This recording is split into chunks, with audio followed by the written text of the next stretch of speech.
एक DM madam जैसे ही शहर के बस स्टैंड पर अपनी गाड़ी को रुकवाती हैं और गाड़ी से उतरकर जैसे ही बाहर की तरफ आती हैं, पीछे एक गाड़ी और पुलिस की चल रही थी, भागकर उनके साथ वो पुलिस वाले हो लेते हैं और मैडम आगे चलने लगती है और आगे जाकर एक भिखारी को देखती है और भिखारी को देखते ही उनके चरणों में बैठ जाती है और कहने लगती है कि तुम मुझे छोड़कर क्यों चले गए थे। दोस्तों, क्या था पूरा मामला? एक डीएम मैडम एक भिखारी के सामने कैसे नतमस्तक हो रही थी और यहाँ पर उस भिखारी ने उससे क्या कहा था? अगर आप लोग भी पूरे मामले को डिटेल से जानना चाहते हैं तो वीडियो को ज़रा सा भी स्किप ना करें, लास्ट तक वीडियो को ज़रूर देखिएगा। दोस्तों, आगे बढ़ने से पहले हमारी वही रिक्वेस्ट कि जो हमारे चैनल के साथ नए हैं कृपया करके चैनल को फॉलो कर लें, बेल आइकन को ज़रूर प्रेस करें। नमस्कार, जय हिंद। आप देख रहे हैं APH न्यूज़ राहुल रावत के साथ। दोस्तों, आज की जो घटना मैं आप लोगों को बताने जा रहा हूँ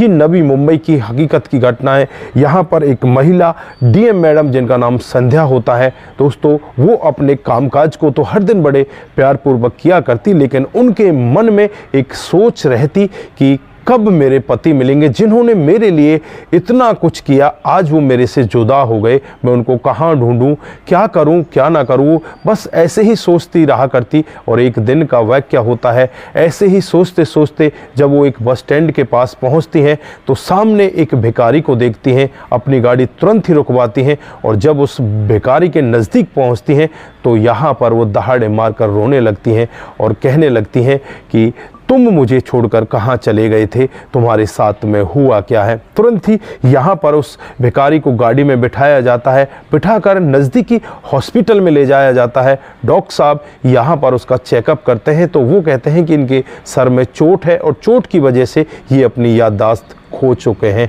दोस्तों, यहाँ पर जो डीएम मैडम संध्या होती है वो उनसे कहकर जाती है कि इनका पूरा इलाज किया जाए और अपने साथ से एक सिक्योरिटी गार्ड वहाँ पर छोड़कर जाती है कि इनका ध्यान रखना, ये कभी यहाँ से भाग ना जाए। दोस्तों, हर दिन यहाँ पर संध्या मैडम शाम को उनके पास आया करती और यहाँ पर उनसे बातचीत किया करती कि तुम्हें कब याद आएगी और तुम कब मुझे पहचानोगे। दोस्तों, ऐसे ही धीरे धीरे करके लगभग 3 महीने का समय बीत जाता है और इन 3 महीनों में यहाँ पर जो व्यक्ति होता है उसका नाम उदय प्रताप होता है और उसके सर को 3 बार खोला जाता है, यानी कि 3 बार उसके सर का ऑपरेशन होता है। और फिर 3 महीने के बाद एक दिन का वाक़या होता है जब यहाँ पर उदय प्रताप को उसकी याददाश्त आ जाती है।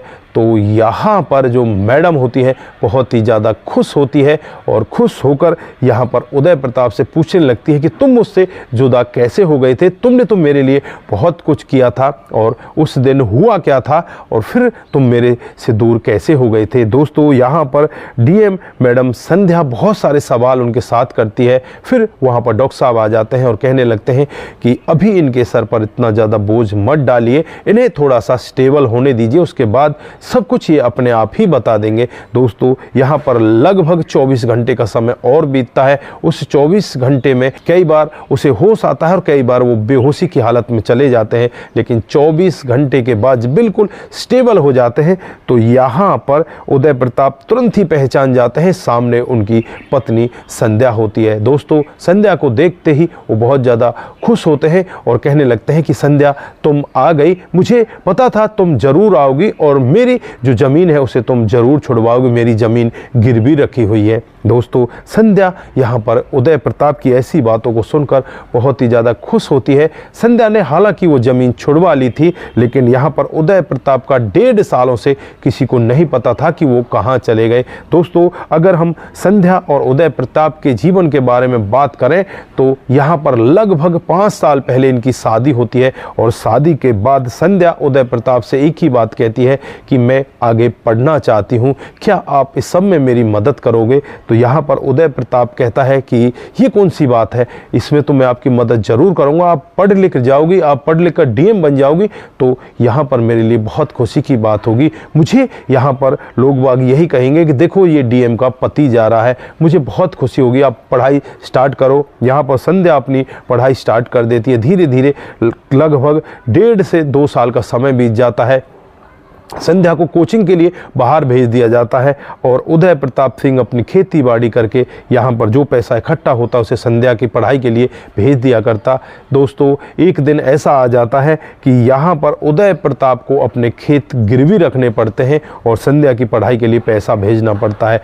धीरे धीरे यहाँ पर समय बीत रहा था। संध्या यहाँ पर अपनी जो पढ़ाई होती है उसे पूरा कर लेती है और इनका जो प्री एग्ज़ाम होता है वो क्लियर हो जाता है। जैसे ही संध्या फ़ोन करके उदय प्रताप को बताती है कि उनका प्री क्लियर हो गया है तो यहाँ पर उदय प्रताप बहुत ही ज़्यादा खुश होते हैं और खुश होकर वो बाज़ार जाते हैं और बाज़ार जाने के बाद जैसे ही वो घर की तरफ मिठाई लेकर लौट रहे होते हैं तभी इनका एक एक्सीडेंट होता है और एक्सीडेंट में इनके सर पर बहुत ज़्यादा चोट लगती है और उसके बाद इनको यही नहीं पता होता कि ये कहाँ है कहाँ नहीं है। लगभग जो इसकी पत्नी है संध्या 1.5 साल से इसको बहुत ढूंढ रही थी कि मेरा पति मुझे कहीं मिले, लेकिन कहीं भी उस पति का कोई अता पता नहीं लगता। शायद ये किसी गाड़ी में बैठकर वहाँ से दूसरे शहर चला जाता है और वहीं पर भीख मांगकर अपना गुजारा कर रहा होता है। लेकिन जब यहाँ पर बस स्टैंड पर संध्या इस व्यक्ति को देखती है जो भिखारी के भेष में बैठा होता है,